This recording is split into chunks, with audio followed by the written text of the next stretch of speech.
Aleluya, Señor.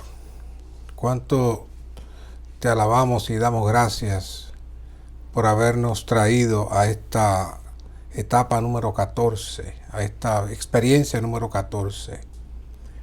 Llévanos a vivir cada una de estas experiencias y cada una de estas etapas para que podamos crecer hacia la madurez, crecer hacia ser el nuevo hombre, crecer hacia ser el vencedor, que seamos tu expresión corporativa, que tengas tu novia, que todas estas palabras puedan ayudarnos a continuar avanzando hacia ti. Gracias, Señor. Amén. Damos gracias al Señor por esta noche. Como mencionamos, esta es la etapa número 14, la experiencia número 14, finalización de la etapa número 3, Cristo viviendo en nosotros. Nos queda una etapa más y 5 experiencias más, que posteriormente las estaremos trabajando. Pero esta noche vamos a tocar esta etapa, esta experiencia. Nos confunde la etapa con experiencia, pero son cosas diferentes. La etapa es el compendio de las experiencias, que son 4 etapas. Vamos por la tercera y en esta vamos a la última experiencia, que es la número 14, es ser llenos del Espíritu Santo. Puedo confirmar y testificar lo que he estado diciendo, que hemos estado subiendo una escalera para ir llegando cada vez más alto. Esta experiencia de ser llenos del Espíritu Santo, especialmente aquellos que hemos estado en el mundo cristiano por muchos años, no es una expresión nueva. Es una expresión bastante conocida. Y la encontramos en Hechos 6:3, donde dice: buscad, hermanos, de entre vosotros a 7 varones de buen testimonio. Y aquí escribieron la frase: llenos del Espíritu y de sabiduría, a quienes encarguemos de este menester. Y aquí está esta expresión: llenos del Espíritu. Y vamos a ir desglosando cada cosa, vamos a ir profundizando, no solamente con lo que nos trae en la lección, sino también agregando algunas experiencias y agregando algunos elementos que nos puedan dar más claridad en este tema que aparentemente conocemos, que aparentemente hemos estado expuestos a este tema de ser llenos del Espíritu Santo, pero esta noche vamos a estar viendo más detalles sobre este maravilloso tema. Y comenzamos con las características de la obra del Espíritu Santo en 2 grandes periodos, en el Antiguo Testamento y en el Nuevo Testamento. Y esta noche vamos a ser muy cuidadosos con este asunto del Antiguo y el Nuevo, porque de eso depende que podamos tener una visión clara de lo que el Señor desea hacer, de lo que el Señor está buscando hacer con nosotros. Así que la primera cosa que tenemos que trabajar es cómo era el asunto de el ser lleno del Espíritu Santo en el Antiguo Testamento y en el Nuevo Testamento. En el Antiguo Testamento era la manera en que Dios venía al hombre. La manera como el Espíritu venía al hombre en el Antiguo Testamento era exteriormente. Y la manera como el Espíritu llega dentro del hombre en el Nuevo Testamento es interiormente. Esos son los dos puntos básicos de estos 2 periodos, afuera y adentro. Así que en el periodo del Antiguo Testamento, el Espíritu de Dios descendía sobre el hombre para moverlo o ayudarlo a llevar a cabo la obra de Dios. Muchas ocasiones Dios llamaba a un hombre y el hombre aceptaba el llamado, y entonces él salía y en un momento dado descendía el Espíritu sobre esa persona y le permitía hacer cosas que un ser humano normal, con su fuerza, no hubiese podido hacer.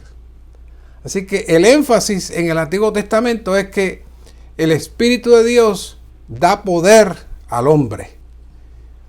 Y como vamos a ver más adelante, hay una mezcla todavía. En muchos grupos cristianos hay una mezcla todavía entre el Espíritu del Antiguo Testamento y el Espíritu del Nuevo Testamento, que se convierte en un velo muy grande. Pero voy a hablar de eso más adelante.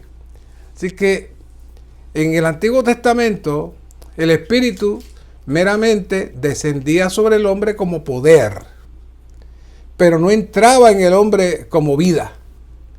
Él solamente le otorgaba poder divino al hombre, pero no le impartía una naturaleza divina al hombre. Dios no entraba dentro del hombre.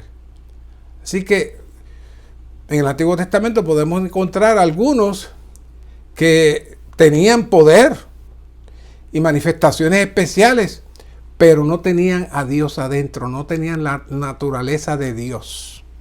Por lo menos hay dos casos sobresalientes donde se utiliza la frase directamente que el Espíritu venía, y uno es Gedeón y el otro es Sansón. En el caso de Gedeón, Jueces 6:34, dice, y el Espíritu de Jehová revistió a Gedeón. Fíjate esa expresión. El Espíritu de Jehová revistió a Gedeón por fuera. Y Gedeón hizo grandes cosas. Fue uno de los mejores jueces en términos de sujetarse a Dios, de servir a Dios, de derrotar al enemigo de Dios. Una maravilla. Pero por otro lado, en Jueces 8:27 dice que creó una adoración privada y mandó a hacer un éfod de los diferentes zarcillos de oro y cosas que traían la gente del pueblo. Se los pidió y mandó a hacer entonces un éfod de sacerdotal y lo puso entonces como un amuleto. Y ese éfod iba a ser el centro para que el pueblo adorara. Eso es algo bien grave. Es grave, muy grave, adorar fuera del terreno que Dios ha asignado. Y Gedeón lo hizo. Sin embargo, el Espíritu de Dios descendía y hacía maravillas, pero en su hombre natural era un hombre sin Dios.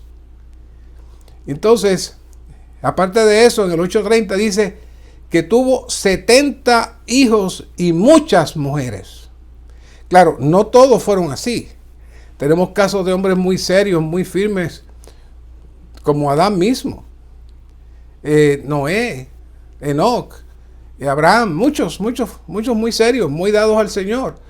Pero hay algunos que, aunque recibían el Espíritu de Dios,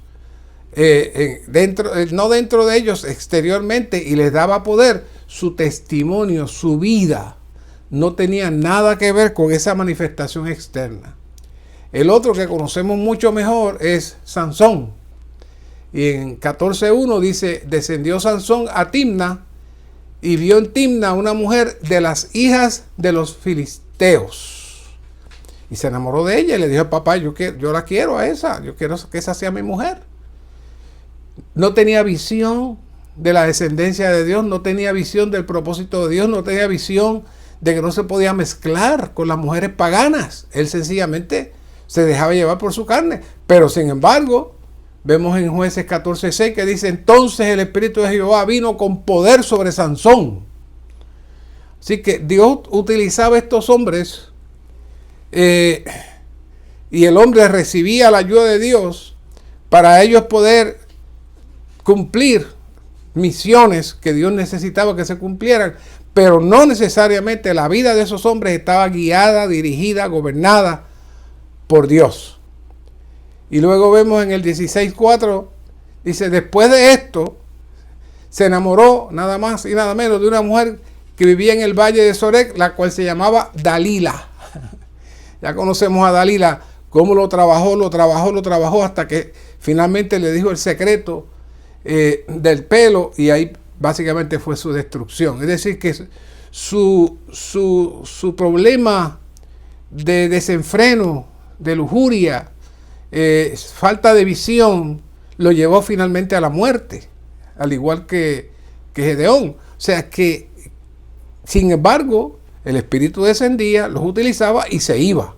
No se quedaba con ellos, se iba. Así que es una situación bien interesante en el Antiguo Testamento. Así que podemos decir que en el Antiguo Testamento el Espíritu de Dios era empleado por el hombre, mientras que en el Nuevo Testamento el Espíritu Santo es el Señor del hombre. Así que allá el Espíritu, el hombre lo usa, pero en el Nuevo Testamento el hombre tiene al Espíritu como su Señor, como su amo. Así que podemos concluir que el Espíritu de Dios que descendía sobre el hombre en el Antiguo Testamento no vino al hombre como una persona. ¿Ok? No vino como una persona. Por eso es que el Espíritu no era el Señor de quien descendía. Porque no venía como una persona. Sencillamente venía como una fuerza. Venía como un poder para que el hombre lo usara. Y eso hace un gran cambio en la visión del Espíritu como se utilizaba en el Antiguo Testamento. Esa aseveración nada más es muy, muy seria. Y no voy a mencionar el nombre porque no estoy aquí para criticar a nadie, pero hay una secta que no acepta a Cristo, que Cristo es Dios, ni acepta que el Espíritu es una persona. Y cuando uno mira el Espíritu del Antiguo Testamento, pudiera llegar a esas conclusiones. Pudiera llegar a conclusiones de que el Espíritu es una fuerza, ellos le llaman una fuerza activa, mirando cómo se comportaba en el Antiguo Testamento, y al no tener una visión de la revelación divina de cómo corrió hacia el Nuevo Testamento, entonces sale toda una interpretación natural de lo que es el Espíritu. Así que hoy sabemos que el Espíritu es una persona y que no es una fuerza, pero en los tiempos del Antiguo Testamento el Espíritu de Dios no descendía al hombre como una persona. Si hubiera descendido como una persona, el Espíritu hubiese forzado, hubiese hablado, se hubiese comunicado, pero en ese caso, en ese momento, la tercera persona de la Trinidad operaba como una fuerza únicamente. Llegaba y se iba, llegaba y se iba. Por tanto, al llegar e irse, no descendía como vida. No descendía como la vida divina. Así que era muy diferente en el Nuevo Testamento, porque en el Nuevo Testamento vamos a ver que el Espíritu entra como una persona y el hombre recibe la naturaleza de Dios, y en eso es que estriba la salvación. Muy curiosamente, algo muy normal para nosotros, entender que la salvación del hombre no es cuando usted se muera y va a estar vivo por la eternidad y en palacios y una ciudad bonita, sino que la salvación del hombre es recibir la naturaleza divina ahora dentro de usted, y eso lo hace usted hijo de Dios. Es una revelación maravillosa, pero aunque parezca extraño, no muchos cristianos conocen esa revelación, que es el centro, el punto crucial, el más importante de toda la economía divina. Por eso esta etapa es Cristo en nosotros. Porque de ahí, de Cristo en nosotros, es que parte toda la revelación. Así que cuando el Espíritu desciende en el Antiguo Testamento para obrar en el hombre, no solamente desciende para darle fuerza, sino que también pues desciende en representación de Dios para cumplir una misión de Dios. En el Nuevo Testamento es diferente. En el Nuevo Testamento no solamente desciende para darle fuerza, sino que mora en el hombre, se mezcla con el hombre para hacer su vida. Son dos cosas muy, muy diferentes, muy diferentes. Y lo más importante en el Nuevo Testamento, cuando desciende el Espíritu, imparte la naturaleza de Dios. Eso implica que ahora el Espíritu entra en nosotros como una persona y viene para ser nuestro Señor y exige obediencia de parte del hombre. ¿Por qué? Porque el Espíritu y Cristo y el Padre son una misma cosa. En diferentes funciones, pero son una misma cosa. En el Antiguo Testamento era una fuerza enviada por Dios para ayudar al hombre y el hombre recibir la ayuda, pero en el Nuevo Testamento es una persona que entra con el propósito de impartir su vida y ser nuestro Señor y amo dentro de nosotros. Esa diferencia hay que tenerla bien clara. Así que Él mora en nosotros, vive en nosotros y nosotros necesitamos sujetarnos a Él y nosotros necesitamos sujetarnos a su gobierno.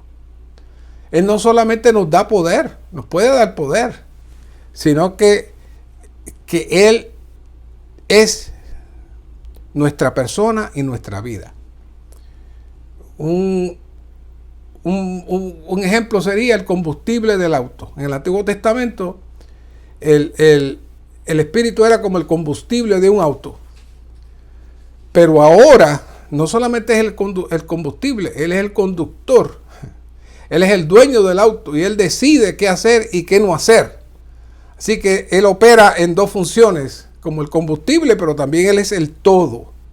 Y eso hace una gran diferencia en torno a la operación del Espíritu en el Nuevo Testamento. Otro punto importante, en el Antiguo Testamento, el Espíritu tiene un solo aspecto, que es sencillamente dar poder.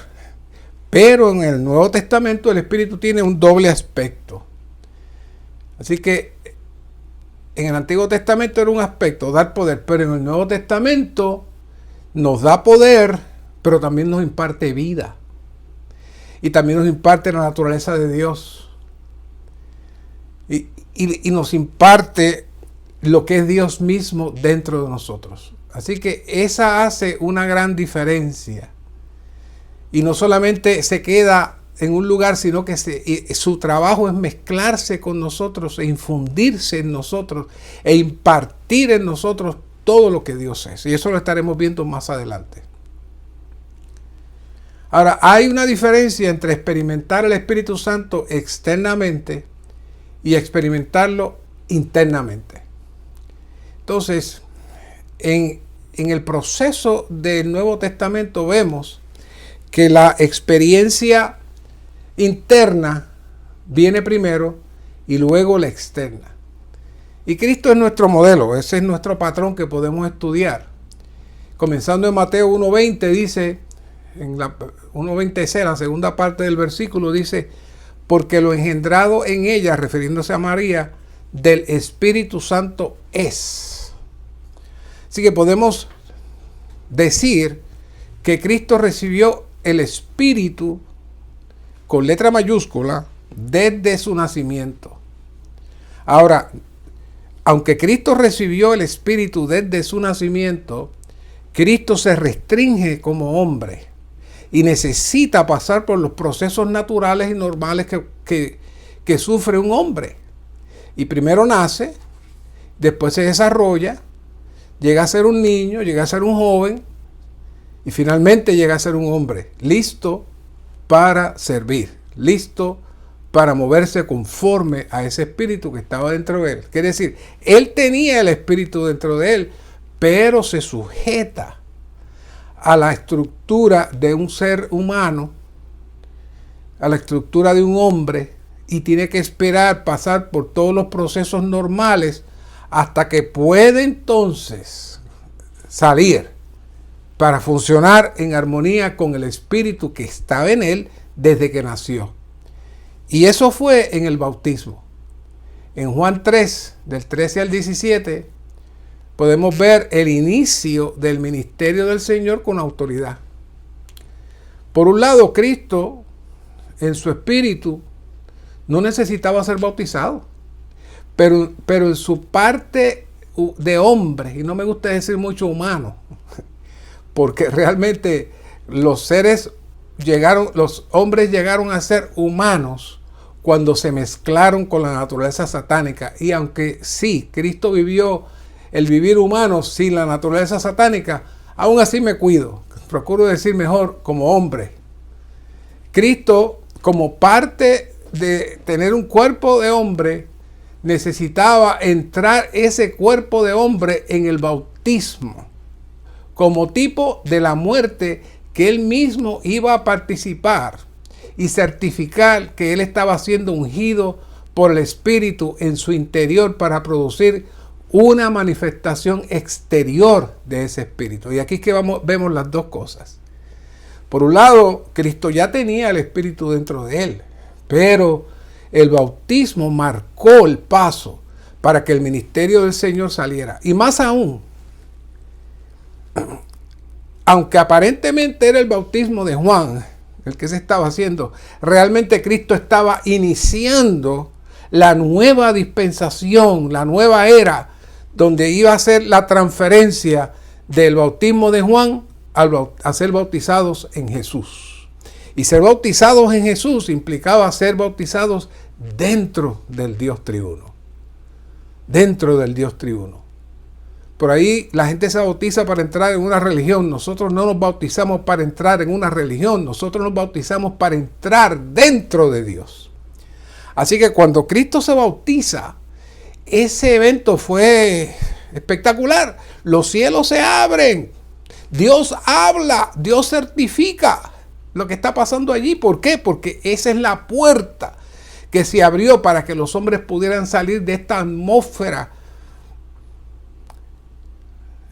cautivada, tomada por el enemigo, y ahora había una puerta, había un camino donde entrar, que era Cristo mismo, para entrar a la esfera divina.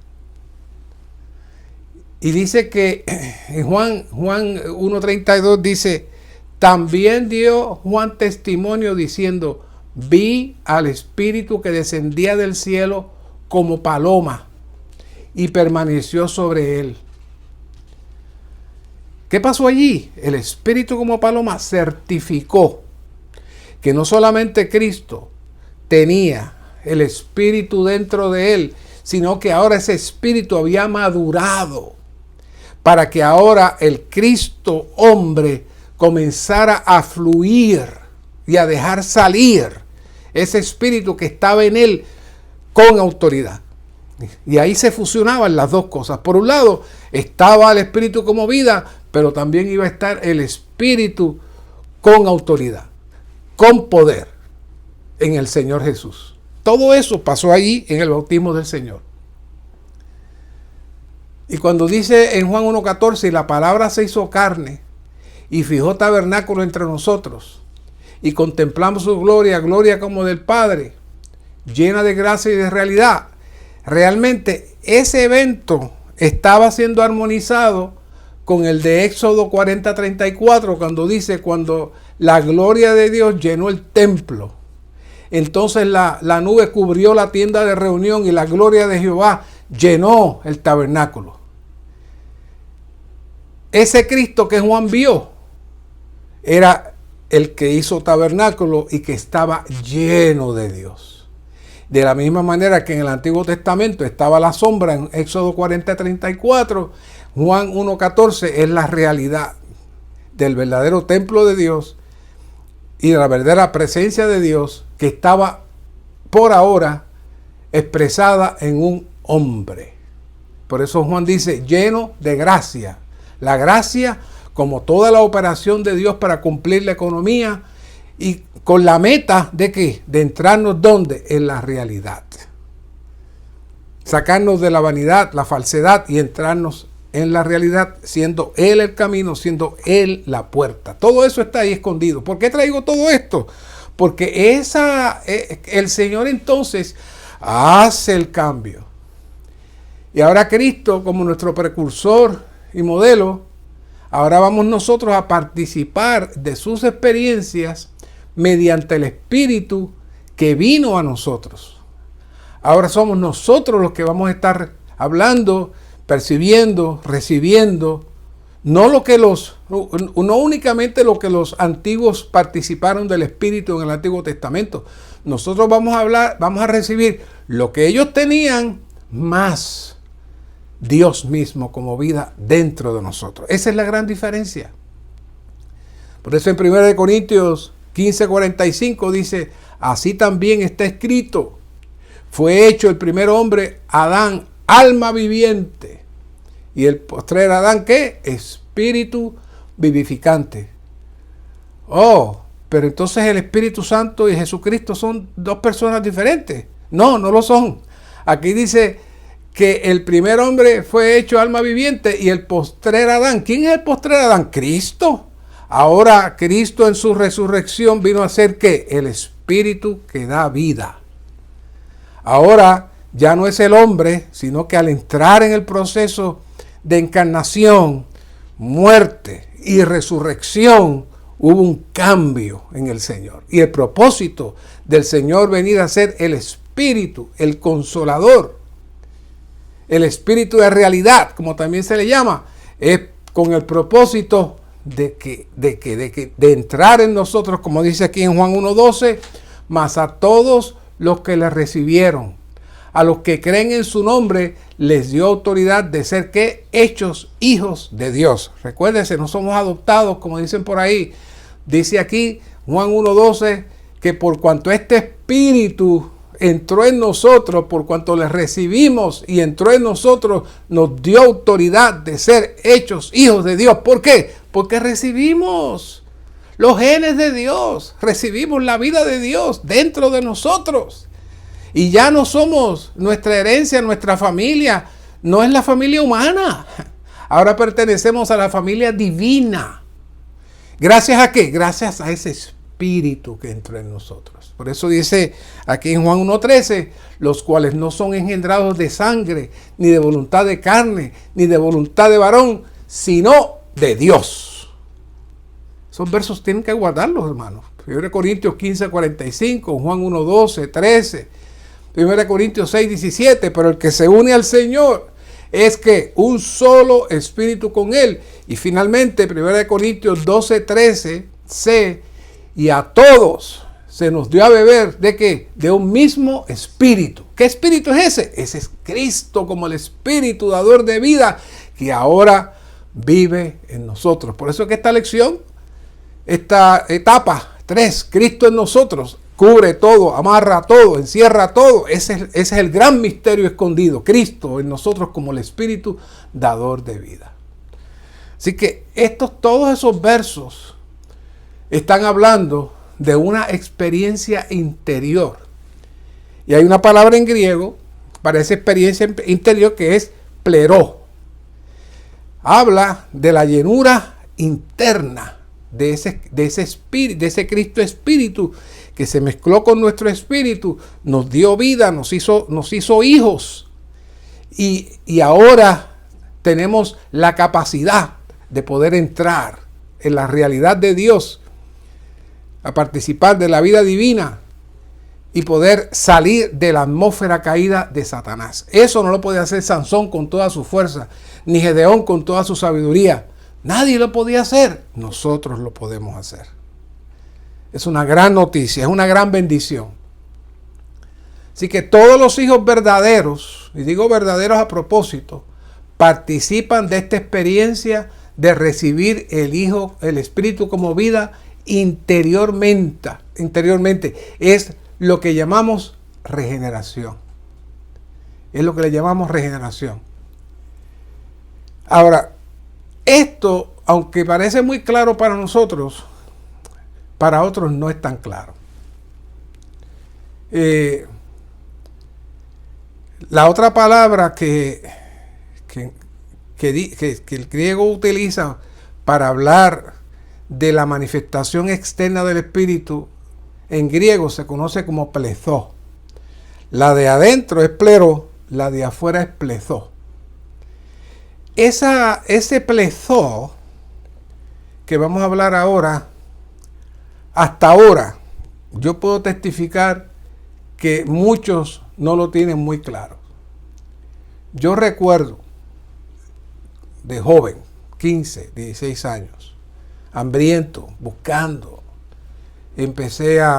conocí amigos que eran de diferentes grupos cristianos y comencé a visitarlos. Yo seguía siguiendo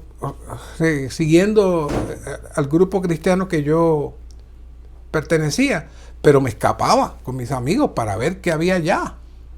Y fui buscando buscando en grupos cristianos diferentes una experiencia espiritual más profunda, una experiencia espiritual más que me trajera convicción de que yo era salvo. Y cuando yo visitaba esos grupos, ellos no sabían, y espero que ahora sepan, pero en ese momento ellos no sabían que había una separación. Ellos creían que había una separación entre la salvación obtenida por la cruz de Cristo y recibir el Espíritu. Ellos podían entender que una persona podía haber recibido al Señor, pero no tener el Espíritu. Eso no es posible. Eso es como decir que una persona nació y no tiene espíritu humano. No. El espíritu humano es lo que le da la vida al cuerpo humano. Si nace, tiene que tener el espíritu. Si no nació o nació muerto, es que el espíritu humano no se activó en esa persona. Lo mismo sucede con los cristianos. Decir que usted es salvo pero no tiene el espíritu es una incongruencia total. Dice que fuimos engendrados no por voluntad de hombre, sino de Dios. ¿Cómo? Porque el espíritu dador de vida entró en nosotros. Eso lo dice la Biblia. Todos los versos que le cité anteriormente lo trae. Pero yo recordaba que entonces yo entraba a esos grupos y comenzaban una serie de actividades, de movimientos para que yo recibiera el Espíritu. Y empujaban y hacían y tienes que hacer esto, tienes que hacer otro porque tienes que recibir el Espíritu. Y uno ignorante pues hacía todo lo que fuera necesario para recibir el Espíritu, porque yo quería recibir el Espíritu. Pero era algo completamente externo, era algo completamente mental. Y aunque pudieran haber surgido ciertas manifestaciones, realmente eso no era lo que determina que una persona tenga el Espíritu o no. Lo que determina que una persona tenga el Espíritu es haber creído. Y una vez que usted cree, el Señor entra en usted. A todos los que le recibieron, a todos los que creen en su nombre, se le ha dado autoridad ¿de qué? De ser hechos hijos de Dios. ¿Y cómo es que yo puedo llegar a ser hijo de un padre? Que el padre me engendre a mí. Que yo tenga los genes de mi padre. Si no, yo no puedo ser hijo. Eso es lo que ocurre en el mundo físico, es una sombra de la realidad espiritual. La realidad espiritual es que el Señor, por el Espíritu, imparte su ser en nosotros y nos hace hijos. Todos debemos estar gozosos con eso. Lo debemos repetir y darle gracias al Señor. Gracias, Señor, que yo soy hijo. No soy adoptado. No soy bastardo. No, yo tengo los genes de mi papá. ¡Aleluya! Pero decir que yo no tengo el Espíritu y que tengo que hacer muchas cosas y hasta que ciertas cosas no pasen en mí, yo no tengo el Espíritu, eso es falso completamente. Y nadie tiene que estar buscando nada de eso, porque hay muchas cosas que pueden traer confusión y puede el enemigo entrar. Así que la experiencia inicial de la llenura interior y exterior del Espíritu la vemos inicialmente en el libro de los Hechos. Y ahí es que necesitamos trabajar un poquito para aclarar ciertas dudas que a veces todavía mantenemos. Cuando nosotros estudiamos la Biblia, tenemos que ser bien cuidadosos. la escritura, si hay un punto, hay alguna aseveración, algún estudio, alguna presentación, la escritura tiene que poderse explicar con ella misma. Quiere decir que tiene que haber una armonía entre toda la Biblia cuando uno presenta alguna verdad. Cuando uno presenta alguna verdad, la escritura debe poder explicar la escritura. Por eso es que ustedes me ven a mí que les traigo 15, 20, 30 versículos. ¿Por qué? Porque la escritura se explica ella sola. Y usted me puede decir a mí, hermano, yo no estoy de acuerdo con eso. Pues está bien, pero no estás de acuerdo con la Biblia, porque todo lo que yo hablo, la base tiene que ser la escritura. Entonces, a menos que haya una visión estable y consistente que se pueda verificar en toda la Biblia, no podemos traer un punto aislado basado en un versículo o dos. Sí, la Biblia es la palabra de Dios, contiene la palabra de Dios, pero está sujeta, determinada al crecimiento y madurez del que la recibe. Y si miramos, por ejemplo, el caso de los corintios, ellos tenían la enseñanza apostólica. El apóstol Pablo estaba allí, los apóstoles iban allí y les compartían, pero su crecimiento era muy bajito. Al punto que en 1 Corintios 3, 1 y 3, Pablo le dice que eran carne, y eso es una expresión fuerte, porque eso fue la razón por la cual el diluvio vino en Génesis 6, porque el hombre se convirtió en carne, es decir, su ser entero estaba fuera de Dios y estaba gobernado por Satanás. Y luego le dice carnales, que es la manifestación y expresión de la carne. Pero eran hermanos. ¿Qué pasó con ellos? No crecieron. Así que ellos tenían la Biblia, tenían la palabra, tenían la palabra apostólica, pero su crecimiento era limitado. Así que, aunque está la iglesia de los Corintios ahí, la revelación de la palabra no se manifiesta en ellos ampliamente por falta de su crecimiento. Lo mismo sucede con los hebreos. En Hebreos 5, Pablo le llama a los hebreos que todavía están niños, que tienen que crecer, que tienen que ejercitar sus sentidos espirituales para discernir entre el bien y el mal. ¿Por qué? Porque ellos no habían crecido. Así que bajo ese mismo principio podemos encontrar que hay inclusive algunos de nuestros queridos hermanos en el Nuevo Testamento que no estaban completamente maduros, no estaban completamente crecidos en la visión de la economía de Dios. Y eso, si no tenemos si no tenemos cuidado con eso, podemos crear sectas, grupos que pueden traer mucho daño en la vida cristiana, como ha sucedido ahora mismo. Hay muchos grupos cristianos. ¿Por qué? Porque se amarraron de unas cosas que están aquí, otras cosas que están acá en la Biblia, y aquí lo dice la Biblia, y la Biblia no miente. Sí, tú tienes que ver la Biblia en un todo para que la Biblia pueda explicarse y que pueda tener armonía. Porque, por ejemplo, el apóstol Pablo enfrentó al apóstol Pedro y enfrentó a los seguidores de Jacobo. En Gálatas 2:14 dice: por no andar rectamente en cuanto a la verdad del evangelio, refiriéndose a Pedro y refiriéndose a Jacobo. ¿Se imaginan? Que no andaban rectamente en cuanto a la verdad del evangelio. ¿Qué pasó ahí? Miren, ellos estaban tomando el liderato, ellos estaban al frente de la iglesia, pero estaban alejados de la visión, alejados de la economía de Dios. Ellos estaban mezclando el evangelio con las prácticas judías. Y por eso Pablo, en le dice a Pedro en Gálatas, quise decir Gálatas 2:12. Pablo le dice a Pedro en Gálatas 2:12, porque tenía miedo de los de la circuncisión, los cuales eran los seguidores de Jacobo, el hermano del Señor, el hermano físico del Señor.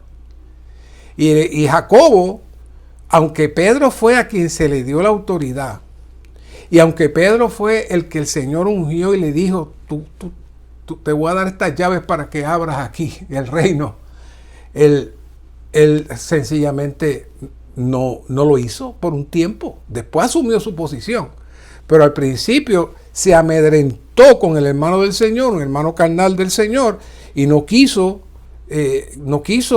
contradecirle. Pero Jacobo no había avanzado en la visión de la economía de Dios, cobró mucha prominencia después de la muerte del Señor,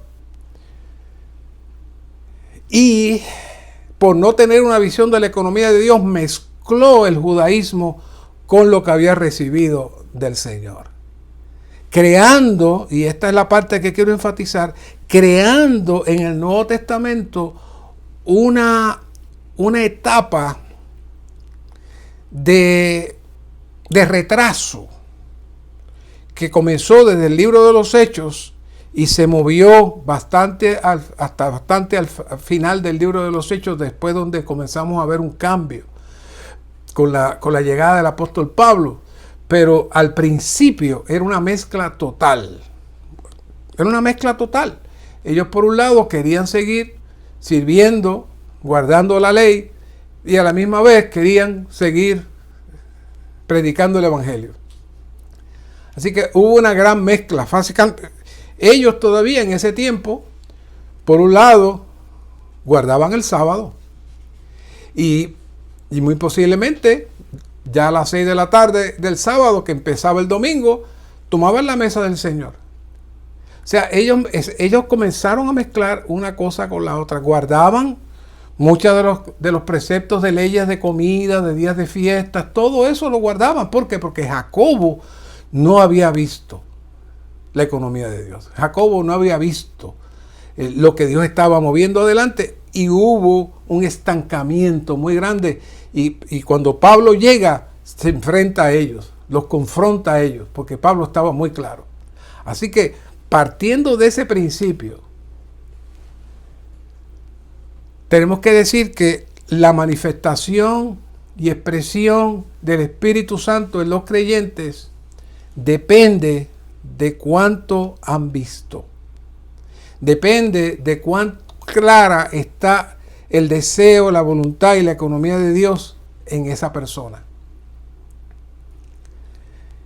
Y el gran problema que aconteció fue que cuando vino el derramamiento del Espíritu Santo en Hechos, que fue una manifestación muy similar al Espíritu que descendía en el Antiguo Testamento, entonces ellos comenzaron a entender que era básicamente lo mismo, que el Espíritu había llegado para dar poder. Y el Señor en cierta medida permite muchas cosas porque los judíos querían señales, los judíos querían manifestaciones físicas. Por eso Pablo dice, porque ciertamente los judíos piden señales y los griegos buscan sabiduría. Y en 1 Corintios 4:22a dice, así que las lenguas son por señal no a los creyentes, sino a los incrédulos. Así que muchas de las manifestaciones que se dieron para poder ganar al pueblo judío, que siempre estaba buscando evidencia, siempre estaba buscando señales. Y muchas de las manifestaciones que se dieron para que los incrédulos judíos pudieran creer. Pero no era el patrón para continuar en toda la vida de iglesia, sino que fue un periodo, que era parte de ese periodo de estancamiento por amarrar el Antiguo Testamento, el judaísmo, con la revelación fresca del Evangelio del Señor. Dicho eso, tenemos que entonces entender que vamos a encontrar versículos como los que vienen aquí de Hechos 8, del 14 al 17. Dice, cuando los apóstoles que estaban en Jerusalén oyeron que Samaria había recibido la palabra de Dios, enviaron allá a Pedro y Juan, los cuales bajaron y oraron por ellos para que recibiesen el Espíritu Santo, porque aún no había descendido sobre ninguno de ellos, sino que solamente habían sido bautizados en el nombre del Señor Jesús. Entonces le imponían las manos y recibían el Espíritu Santo. ¿Qué estaban pensando los apóstoles ahí? Que el Espíritu era una cosa y la salvación era otra. Todavía no estaban claros. Así es que ellos no entendían bien todavía lo que era entrar por el bautismo al Dios tribuno. Ellos no entendían que al momento de que ellos recibieron al Señor Jesús, el Espíritu entró en ellos. Pero el Señor, por su misericordia, y ellos mezclando lo antiguo con lo nuevo, entonces procuraban que hubiera una manifestación física. ¿Por qué? Porque en Hechos 2 sí la hubo, y grande. 3,000 personas. Y no eran lenguas desconocidas. El milagro era que se podían entender unos a los otros. Ese fue el milagro grande, era la señal. No era hablar lenguas desconocidas, sino que eran lenguas que otra persona podía reconocer. Y eso existe. Yo lo he visto, yo lo he experimentado. Pero eso no es lo que determina si una persona tiene el Espíritu o no. En el caso de los hechos, sí, porque eran inconversos. Recibieron al Señor, el Señor les dio una señal de lengua y manifestaciones espirituales sobrenaturales, sí. Pero ese no fue el patrón. Y ellos quisieron seguirlo repitiendo hasta llegar aquí, en estos versículos del 8, y luego también predicando a los samaritanos en el 19, se ocurre lo mismo. Después de ahí hay un cambio. Hay un cambio. Podemos decir que la manifestación dada en Hechos 8 y también en Hechos 19 fue una manifestación dada por el Señor en su misericordia y en su amor, solamente para cautivar a los creyentes judíos, los cuales necesitaban señales físicas para poder creer. Pero el Señor le dijo, cuando se le apareció a los discípulos, acuérdense del caso de Tomás en Mateo 20, 29, que Tomás faltó a esa reunión, por eso no debemos faltar a las reuniones. El Señor se aparece, les enseña las heridas, los discípulos lo ven, su fe se acrecienta porque tienen una relación directa con el Señor y ven, se dan cuenta que es el Cristo que había muerto y resucitado. Pero cuando Tomás dice, no, si yo no meto mi dedo en la llaga del Señor, a mí no me digan nada, eso son cosas de ustedes. Y el Señor se le aparece y le dice, porque me has visto, creíste. Bienaventurados los que no vieron y creyeron. Quiere decir que el principio del Señor no es estar dando señales y manifestaciones para que la gente crea. El principio del Señor es revelarse a nosotros y que nuestra fe crezca. Él se imparta a nosotros como fe y comenzamos a ver las cosas que no se ven. Y podamos participar de los misterios que no se ven en la dimensión que no se ven. Esa es nuestra experiencia ahora. Es lo que dice Pablo en 2 Corintios 5. Ahora nosotros necesitamos entrar no en las etapas de las cosas físicas y de las cosas sobrenaturales. Ahora lo sobrenatural es entrar en lo que no se ve. Percibir con nuestros sentidos espirituales las cosas que están escondidas para los que viven por las cosas naturales. Eso es el misterio de la vida de iglesia y es la clave del mover del Espíritu dentro de nosotros. Así que Cuando el Señor resucita, el Señor entró en ese proceso de entrenar a sus discípulos para que entraran en esa esfera. Aparecía, desaparecía, dice que tuvo 40 días. Maravilloso. No aparece nada escrito de lo que pasó en esos 40 días, pero estoy seguro que le habló del reino y le habló de la dimensión de la realidad y la importancia de tocar su espíritu. Lo mismo que hablamos hoy, le tenía que haber dicho el Señor. ¿Por qué? Porque si dependemos solamente de los milagros y los poderes y las maravillas, los prodigios, mira lo que dice aquí 1 Tesalonicenses 2:9. Inicuo, cuyo advenimiento es conforme a la obra de Satanás, con todo poder, señales y prodigios de mentira. Si la iglesia está sostenida en poder, señales y prodigios, podemos caer con alguien que puede producir lo mismo, pero su naturaleza no es Dios. Nosotros necesitamos entrar en la raíz de la realidad, que es lo que el Señor está metiendo y entrando a su iglesia hoy. Así que algo sucedió en Hechos 8:38, que podríamos decir que es el inicio de este asunto misterioso, y es cuando Felipe se encuentra con el eunuco manda a parar el carro, dice, y descendieron ambos al agua, y luego que obviamente Felipe le predica y le presenta a Isaías y le habla de quién era el que estaba ahí, que era el Cristo crucificado y ascendido, y entonces el eunuco le dijo, ahí hay agua, ¿qué impide que yo me bautice? Y dice, y el eunuco y Felipe descendió y le bautizó. Y silencio.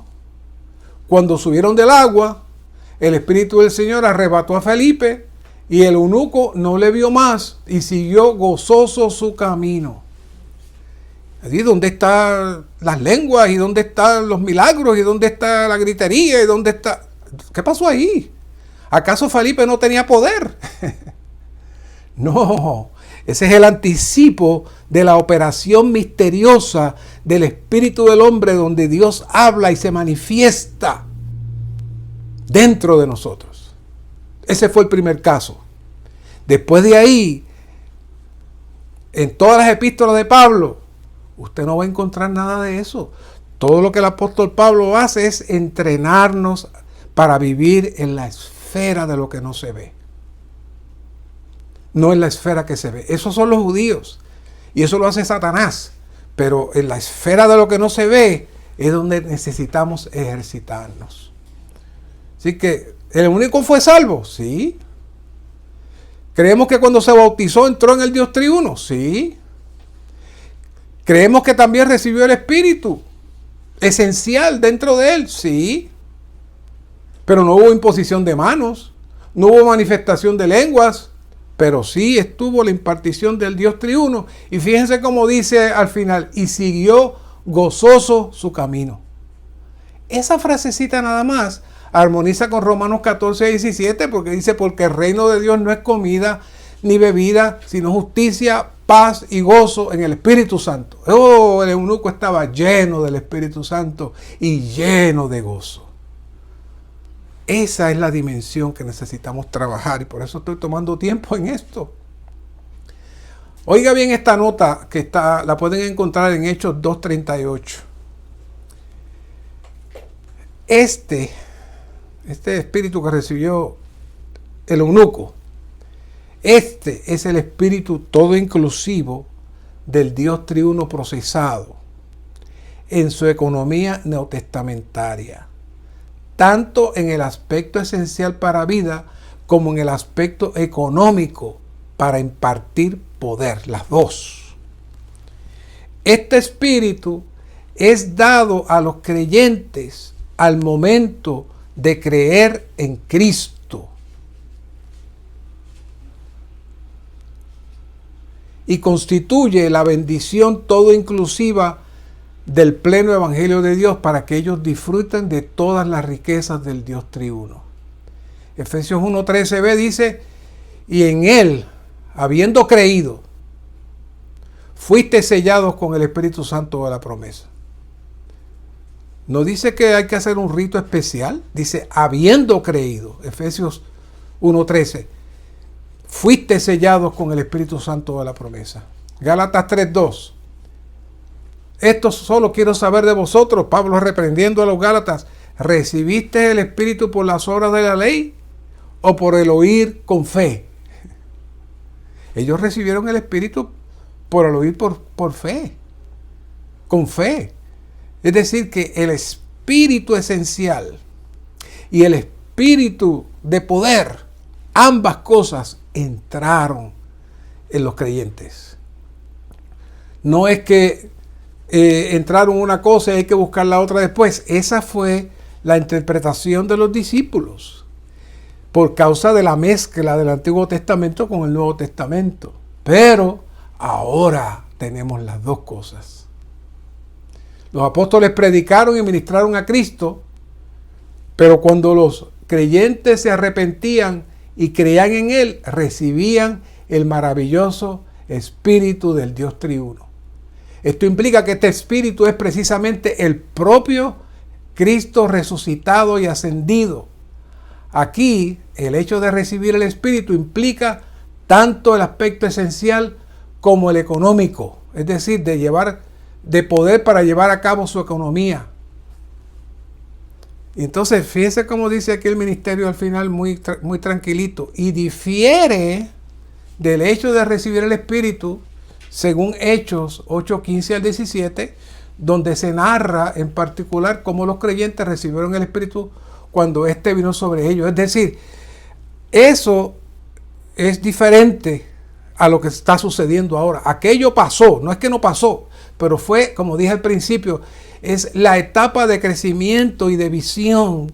Según ellos están viendo, se están comportando, hasta que finalmente el Pedro que encontramos en las epístolas es un Pedro completamente diferente que el que encontramos aquí. Encontramos un Pedro sólido, un Pedro que sabe lo que es la naturaleza divina, un Pedro que sabe moverse en la esfera del Espíritu. Y no lo ve en ninguna de sus epístolas haciendo ninguna de las cosas que hizo allá. ¿Por qué? Porque entró en la dimensión apropiada. Así que tenemos que decir que ahora tenemos el potencial de experimentar el aspecto interno y el aspecto externo al mismo tiempo. La experiencia que vino después de Pentecostés fue un cambio en donde se trabajó más con la cabeza, Cristo como cabeza, y que Cristo como cabeza, encabezando su cuerpo, entonces el cuerpo recibe todo lo que tiene la cabeza. Así que desde ese momento, después de los eventos de Pentecostés, después de los eventos de proceso de crecimiento de los apóstoles, entra el proceso del cuerpo, entra el proceso de Efesios 1:10, donde estamos siendo encabezados y todo lo que está en la cabeza, toda la unción de la cabeza baja a nosotros. Así que eso hace que nosotros podamos experimentar al mismo tiempo la morada interna del Espíritu como la manifestación exterior del Espíritu. Así que hoy podemos ver que el Señor está trabajando en nosotros desde el mismo momento en que fuimos salvos y regenerados. Y en la lección que dimos, el mensaje que dimos sobre la unción, traímos unos puntos muy importantes que tengo que traerlos antes de finalizar el mensaje. Éxodo 28:41, se lo traigo de vuelta y se lo recuerdo, dice: con ellos vestirás a tu hermano Aarón y a sus hijos con él. Y oiga esto, estas 4 palabras clave: ungirás, consagrarás, santificarás. ¿Para qué? Para que me sirvan como sacerdotes. Esas son 4 palabras claves que están ahí en Éxodo 28:41. Ungir, consagrar, santificar y servir. Ungir. El ungir venía del ungüento de la unción. No puedo entrar en los detalles, pero el ungüento de la unción estaba compuesto del aceite, la mirra, la canela, el cálamo, que implican diferentes experiencias de Cristo y su victoria. Ahí está implicada tanto su muerte como su resurrección, y todo eso se aplica a nosotros mediante el Espíritu.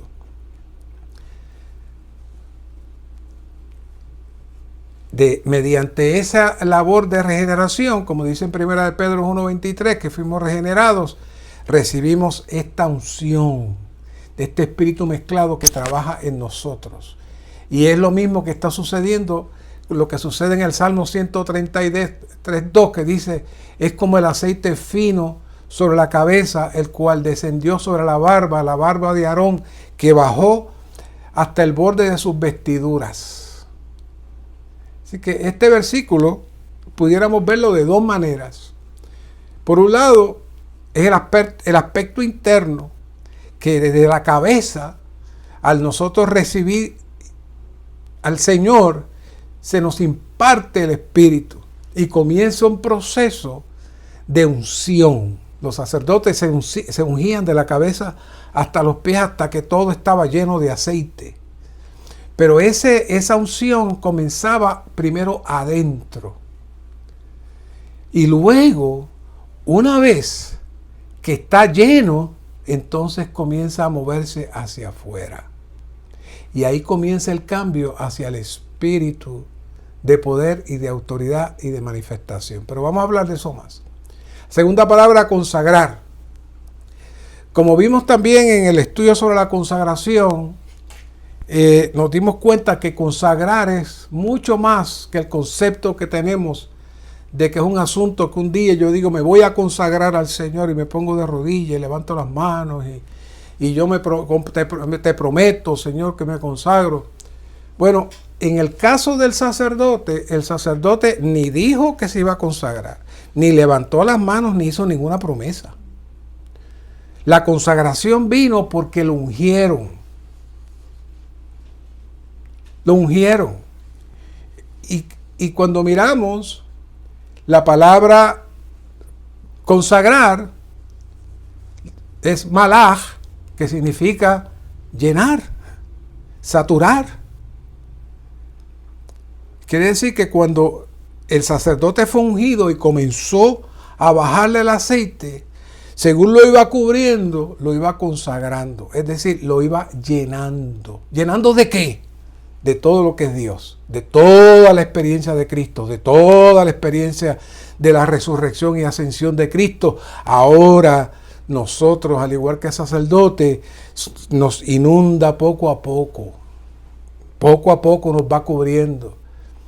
Es como cuando usted va a pintar un cuarto. Primero, usted tiene la pintura y comienza el proceso de untar la pintura. Ese proceso de untar la pintura que va cubriendo la pared completa. Si era blanca y la quiere pintar de roja, pues la va cubriendo. Pero cuando termina la pared, ya está una pared roja pintada. El proceso de la unción es el proceso de ir pintando la pared. Pero el proceso de la consagración es la pared roja pintada. Por eso dice: ungirás, consagrarás. Y la próxima palabra es santificar. Así que ese término lo conocemos. Santificar es separar. Pero en este caso, separar es muchas cosas. Y la primera separación que quiere hacer el Señor es separar el alma del espíritu. Es decir, negar la vida del alma. Y de eso estudiamos ya el asunto de cómo tratar con el espíritu humano. Así que ustedes saben a lo que me refiero. Así que este proceso de ungir, llenar y separar, nos separa y nos hace vivir fuera de nuestra vida del alma para darnos al Señor. Y entonces, ¿qué? Servir. El servir es el último paso, que implica que hemos sido aceptados para Dios para venir a ser, ¿qué? Cenizas. En ese paso hemos entrado a la experiencia más elevada, que manifiesta la llenura del Espíritu por fuera. Es cuando hemos sido completamente pintados, que entonces esa llenura sale hacia afuera. Y es cuando entonces entra en nosotros el anhelo. de darnos al Señor. Por eso encontramos Juan 1:16. Porque de su plenitud recibimos todos y gracia sobre gracia. ¿Qué plenitud es esa? El primero que se llenó completamente, ¿saben quién fue? Cristo. Y cuando Juan lo ve, tiene una visión de un vaso desbordándose. Plenitud ahí implica que se desborda, que se le sale. Lo que tiene, se le sale. Y al salir lo cubre por fuera y lo cubre por dentro y lo cubre por fuera. A eso fue la visión que vio Juan. Pero lo bueno es que dice, de su plenitud, de lo que se está desbordando, recibimos todo. Y por eso es que se nos da a beber de un mismo espíritu. ¿Para qué? Para que empiece el proceso de llenarnos y desbordarnos y que entonces el espíritu pueda manifestarse. Hay una nota aquí muy interesante. Mientras recibimos esta transmisión celestial que viene por medio de la unción, no solo recibimos las riquezas de Cristo, sino que también experimentamos su plenitud. Esto significa que somos llenos hasta desbordar. Este ser llenos hasta desbordar es la manifestación externa del Espíritu, del pleró que estaba adentro y sale por la experiencia de Cristo y se manifiesta hacia afuera y se convierte en el plezó. No es que usted se va a ir una semana o 2 semanas de ayuno para que el Espíritu descienda dentro de usted. Esa no es la manera ahora. Quizás lo era en el Antiguo Testamento y quizás lo era en el periodo del principio de los Hechos, pero no ahora. Ahora lo que usted necesita es recibir al Señor primeramente y número 2, entregarse completamente al Señor para que el Señor pueda utilizarlo como un vaso útil para su economía. Una vez que usted hace eso, automáticamente se empiezan a mover los dos lados. Por dentro el Espíritu como vida y por fuera como poder y como autoridad. Y voy terminando. Quizá me alegre un poquito más de hoy. Va a ser la última etapa, así que yo tengo que terminarla. Hebreos 1:6 dice, pero sin fe es imposible agradar a Dios. Porque es necesario que el que se acerca a Dios crea que Él es. Así que para nosotros poder ser llenos, y cuando decimos ser llenos, es ser llenos por dentro y por fuera, las dos cosas. Necesitamos estar claros en todo lo que el Señor ha hecho con nosotros. Necesitamos creer que el Señor en la noche de su resurrección, Él abrió todas las cosas para nosotros y nos hizo sentar juntamente con Él. Él está listo para continuar impartiéndose en nosotros. Ya no tenemos que orar, Señor, dame el Espíritu, lléname con el Espíritu. No. Ahora lo que usted tiene que orar es, Señor, gáname más. Señor, tómame completamente, absórbeme. Divide el alma, divide mi alma que se resiste a morir. Cúbreme completamente y satúrame por dentro y por fuera. Que tu poder sea manifestado dado a la llenura que hay dentro de mí. Así que esa es nuestra oración. Para eso tenemos que aplicar Mateo 5:3. Bienaventurados los pobres en espíritu, porque de ellos es el reino de los cielos. Ser pobre en espíritu no significa ser humildes, no solo significa ser humildes, sino también ser vaciados en nuestro espíritu, en lo profundo de nuestro ser, no aferrándonos a las cosas viejas, de la vieja creación, a las cosas de nuestra alma, de nuestra vida del alma, sino tenemos que descargar todo eso, soltar todo eso, si es que aspiramos que el Señor nos use y que podamos servirle a Él. Hoy solamente tenemos que estar apegados a las cosas del reino de los cielos. Si respondemos a las exigencias del Espíritu y todas las cosas que nos perturban son quitadas, entonces el Espíritu nos llenará, nos saturará y se desbordará. Esa es la promesa. Así que necesitamos ser ejercitados para que los sentidos espirituales de nuestro hombre espiritual sean activados. Los carnales y los anímicos tienen muy ejercitados los sentidos del cuerpo y las facultades del alma, pero los que son del espíritu, como dicen Colosenses 3:1, si pues fuiste resucitado con Cristo, buscad las cosas de arriba donde está Cristo sentado a la diestra de Dios. Fijad la mente en las cosas de arriba, no en la de la tierra. Ese es el patrón.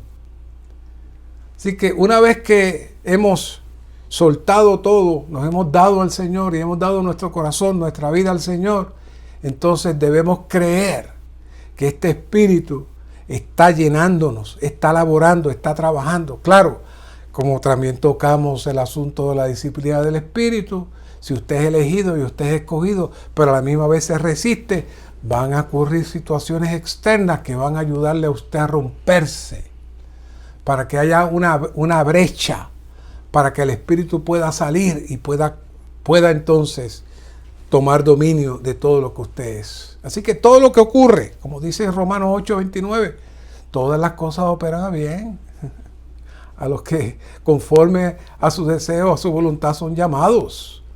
Así que sigamos este fluir. Así que hoy vemos Joel 2:28 de una manera diferente cuando dice: y después de esto derramaré mi espíritu sobre toda carne, y vuestros hijos y vuestras hijas profetizarán, vuestros ancianos soñarán sueños y vuestros jóvenes verán visiones. Pero ese lo sabemos, pero ve el próximo.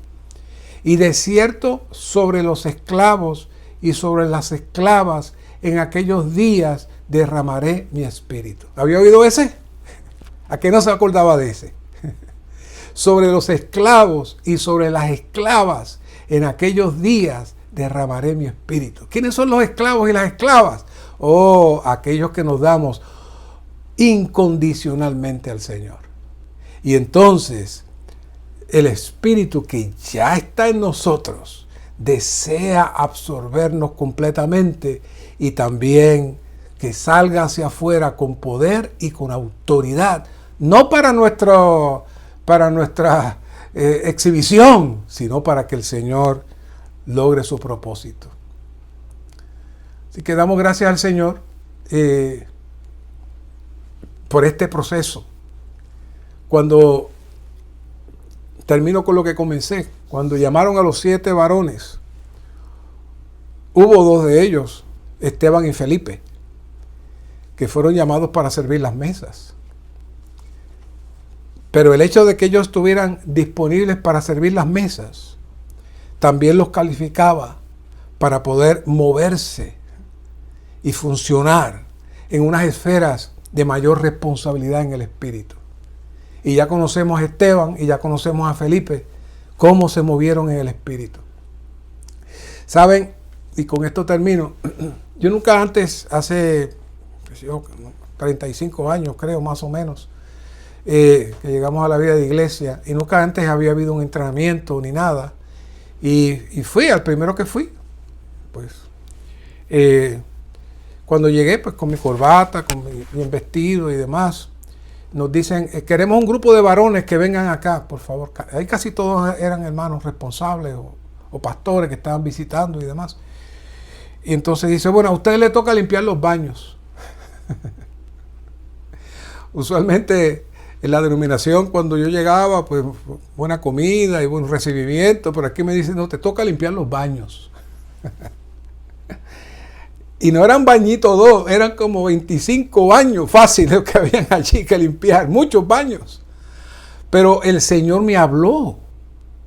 Yo no me acuerdo, si usted me pregunta cuál fue el mensaje que compartieron, yo no me acuerdo, pero me acuerdo de que yo tuve que quitarme mi traje, me quité la corbata, me enrollé la camisa y comencé a limpiar inodoros y a limpiar los baños, a limpiar el piso, alabando al Señor contento.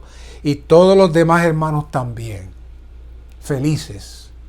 Los baños quedaron preciosos, muy bonitos, nosotros todos sudados, ahí nos fuimos a cambiar. no fue una humillación, fue una bendición. ¿Por qué? Porque el Señor realmente desea que estemos dispuestos a servir. No servir las cosas que nos gustan. No. Sino lo que le agrada a Él. Es diferente. Y a veces lo que le agrada a Él no es necesariamente lo que nos gusta a nosotros.